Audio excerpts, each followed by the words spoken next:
Hola, soy María José del Departamento Técnico de Ahora Soluciones y vamos a ver un ejemplo de cómo crear un trigger o desencadenador personalizado. Aquí tenemos las tablas de la base de datos vacía. Con un doble clic accedemos a los objetos de la tabla y entre ellos a los triggers. Los triggers se ejecutan siempre que un usuario intenta modificar datos de una tabla mediante instrucciones insert, update o delete. En consecuencia, se dan tres tipos de triggers básicos: los de inserción, los de modificación y los de borrado. Empezamos por la nomenclatura. Aquí tenemos el esqueleto básico para la creación de un trigger de borrado sobre la tabla artículos. El nombre del trigger va precedido por el prefijo personalizado. Se ha de especificar la tabla de la que cuelga y también el tipo de acción que disparará el trigger, en este caso de borrado. En el cuerpo estarán las instrucciones que el programador desea ejecutar tras el borrado. Es importante no olvidar la instrucción que encabeza el cuerpo del trigger. La variable de sistema @rowcount nos devuelve el número de filas afectadas por la instrucción de borrado.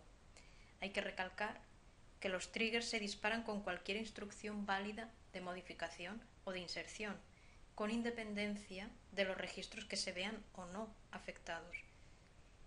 Así pues, la consulta de esta variable nos permite ejecutar nuestras instrucciones solo en el caso de que exista alguna fila afectada. Para el control de los datos modificados, dispondremos de dos tablas de sistema, deleted e inserted. En la primera se almacena una copia exacta de los registros que se están borrando o modificando. En la segunda se almacenan los nuevos registros que se están insertando. Siguiendo con este trigger, vamos a ver un ejemplo de cómo impedir el borrado de artículos si están asociados a algún pedido. Aquí vemos cómo se hace uso de la tabla delete para saber qué artículo se está intentando borrar y poder comprobar así si dicho artículo existe en la tabla de líneas de pedido. Si es así, para abortar la instrucción de borrado son indispensables las dos instrucciones rollback, tran y return. Hay que tener presente que una instrucción de modificación puede afectar a múltiples registros y no solo a uno. Es frecuente cometer este tipo de error y pensar que el número de filas afectadas es siempre una. Aquí tenemos el mismo ejemplo mal escrito y que fallará cuando el usuario intente borrar más de un artículo a la vez. Se asigna a una variable el contenido del campo artículo de la tabla del sistema delete. Después se busca en las líneas de pedido si ese artículo existe. Si el usuario borra varios artículos a la vez, el trigger puede tener efectos inesperados. Vamos ahora con un ejemplo de un trigger de inserción sobre la tabla de proyectos. Este sería su esqueleto básico.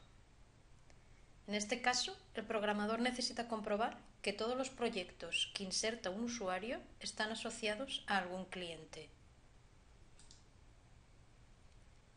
Para ello, hacemos uso de la tabla de sistema inserted.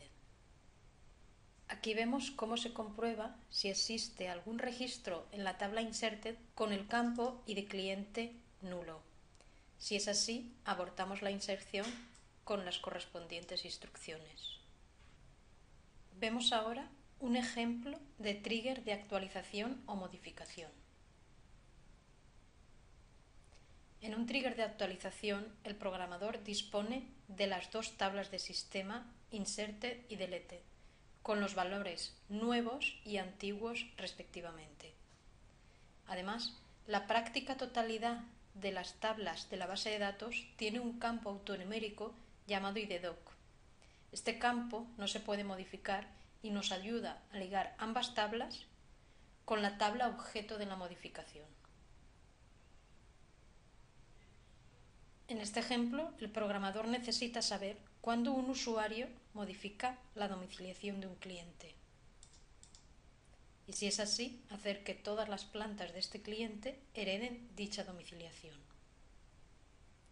Como vemos, es necesario primero ligar las tablas deleted e inserted a través de la columna autonumérica IDDoc. De este modo, se puede comprobar si la domiciliación cambia y sacar el cliente. Una vez disponemos del cliente, ya podemos sacar todas sus plantas y modificar las domiciliaciones antiguas con la nueva. Conviene saber que cuando existen varios triggers o desencadenadores del mismo tipo, puede ser necesario establecer un orden de ejecución. Esta sentencia determina cuál es el primer trigger que se ejecuta de todos los triggers de actualización existentes.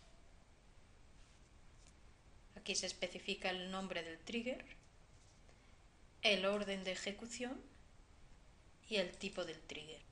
Cuando es necesario un tratamiento más complicado de los datos modificados o insertados, suele hacer falta bucles para acceder a cada uno de los registros modificados por el trigger.